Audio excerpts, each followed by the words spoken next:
What's going on, guys? Welcome back now to Goku Talks Tuesday. In this video, I'm going to rate my own race based on my own 5 criteria for a good race that I made in a video about 11 months ago.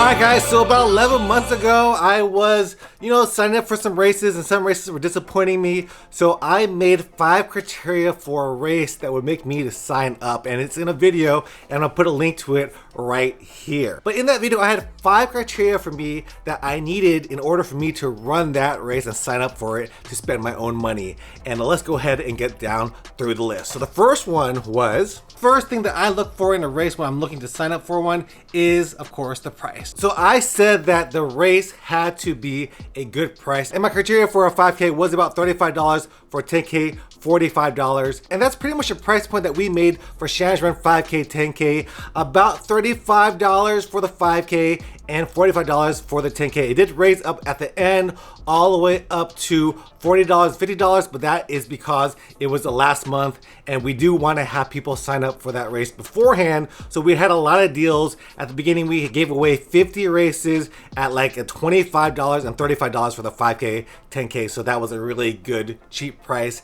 And yeah, based on my own criteria, I would probably sign up for a race, and I probably would sign up for that early bird specials where I could get my 10K for $35, because that's pretty much unheard of for 10K, especially nowadays. And now that I'm throwing my own race, you know what? Prices may have to be higher. We haven't done all the math yet, calculating how much we actually made per runner or spent per runner. But I would assume that we might have to raise our prices to actually $40 for a 5K and $50 for a 10K, or $55 to $60 for a 10K, just because everything is a lot more expensive than it was. So maybe prices for 5Ks and 10Ks are gonna go up this year. Who knows? Just based on what I've seen. So for the next one, let's go ahead and hear what I had to say. So the second reason I will sign up for a race is because it has chip timing. I can get why a lot of race directors, especially if you're doing a charity run, they don't want to spend the money for chip timing because it is expensive. What I found out, it's about $1,200 for all the runners that we had. We had about 300 runners, so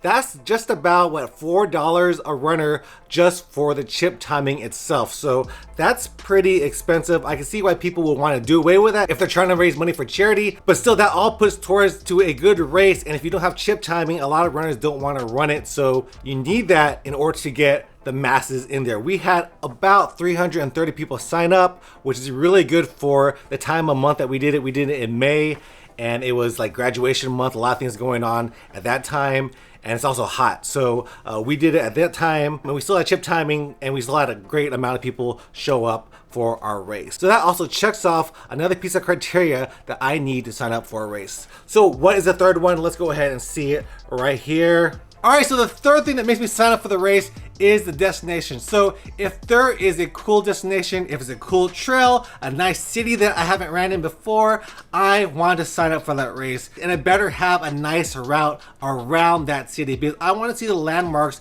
as I run by. All right, so for the third one is going to be a destination race. It has to be a destination race. And what we did through our marketing for our race, Shannon's Run 5K, 10K, we really marketed the city as a destination race to go to. Like we ourselves, the 3 bros, are from Beaumont and Lumberton. We go to Orange mainly just to pass through it. We never really spent too much time there in all our years living here, but we spent our time there and we saw all the history that the town had, and we really tried to push that through our marketing, that this is a place that you guys actually want to run in. It was a great route as well. We ran through the old historic town of Orange, saw all the beautiful museums, the churches, and we had a great route. So I think I also checked off that off the list. We had a great route. We made the city that we ran in a destination city through our marketing and letting people know about all the things you could do in Orange. So that's another thing that we could check off my list, that we made it a destination race and a race that people want to run, including myself. All right, so the fourth thing that makes me sign up for a race is going to be the race swag. I like medals. Medals aren't what I run for, but if I see a good looking medal, I might actually sign up for the race just to get that medal. You gotta have good swag, and that all starts with basically the bib. So you can see the bib for the 5K right here. We made it a custom bib. It's not a regular bib that you would get from Road ID. Not that there's anything wrong with that, but this makes this a more premium event if you have your own type of logo right here. And again, I have to thank Jason at the Year I Got the Runs. He actually made this logo for us pro bono. He really wanted to help me out and my company, Three Bros Running Company, to have a great race. And it does start with a logo. And this is the logo that he made for us. You guys can see it right here. This is a brain cancer run. So you guys can see right there, there is the brain on the microphone. Shannon loves rock and roll music. So it really fit together really well. And Jason, you did a great job. So this is the shirt we got. I tried to get, you know, the soft style shirt because that's the kind of shirt that I like to wear. And some people may say that it's not dry fit. It's not a dry fit shirt. But for me, because I've ran so many races, I don't really tend to like those moisture wicking shirts as a race shirt. I like to have something like this that's a soft style shirt that's gonna be comfortable to wear, that you can wear after the race, you can wear around when you're not running. So this is why we chose a t-shirt like this. And yeah, it looks good. It has all the names on the back as well. You can see it looks kind of like a tour dates shirt on the back with all the sponsors over here. We do wish that this was a little bit bigger. Definitely something we'll have to work on next year. But overall, I gotta say that I'm really proud of this t-shirt. And again, you can see right here, there's the logo for the Year I Got the Runs, because he did make this logo for us for free. And then the next thing that we had is also a nice medal.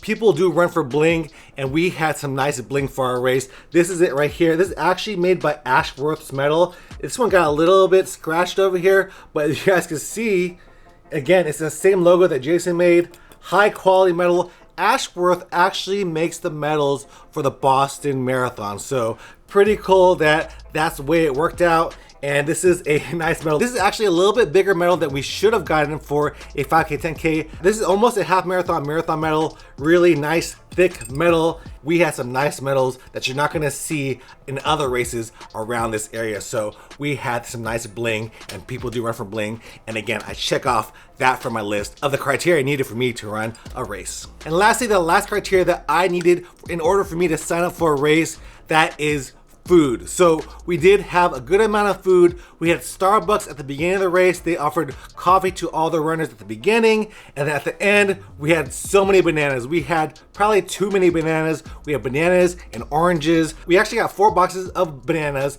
and that's about 20 pounds each. And unfortunately, only half of a box of bananas was taken.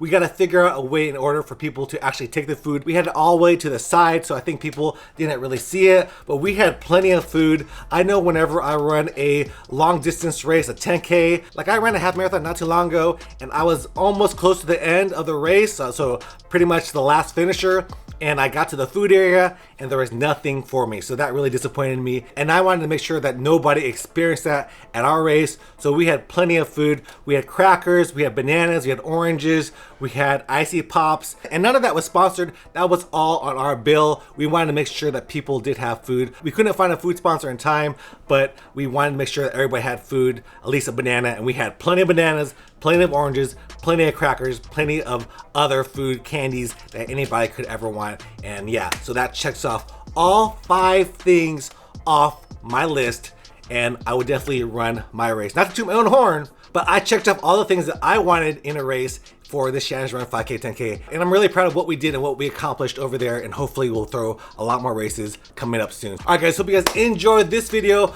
of the 5 criteria that I needed to throw my race, and did I meet them? I think I did. All right guys, see you guys next one. Peace out.